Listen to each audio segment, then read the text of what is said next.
మన వంటింట్లోనే ఉండే ఒక అద్భుతమైన ఔషధ గుణాలున్న ఒక మంచి దాంతోటి వంటకం చేయబోతున్నామండి. అదేంటి ఔషధ గుణాలంటే ఏంటి?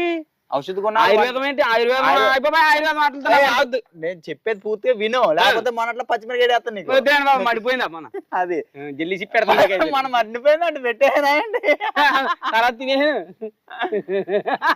మన పెద్దలు చెప్పినట్టు మన వంటింట్లో ఎన్నో అద్భుత ఆరోగ్య గుణాలు ఇచ్చే దినుసులు అయితే ఉంటాయండి. వాటిని ఉపయోగించుకొని మనం వాటిలన్నిటిని కూరలోని వాటిలోని వేసుకొని మనం ఎప్పుడు తింటా ఉంటే కనుక ఆరోగ్యం అనేది మన సొంతం అవుతుందండి. ఈరోజు మేము మెంతులు పులుసు చేయబోతున్నామండి. మెంతులు యాక్చువల్గా అందరూ కూరల్లో వేసుకుంటారు కదా, చేదుగా ఉంటాయి. ఆ మెంతులతోటి ఇప్పుడు మేము పులుసు పెట్టబోతున్నాం అండి. ఎండాకాలంలో సలవ చేస్తుందండి మెంతుల పులుసు అనేది.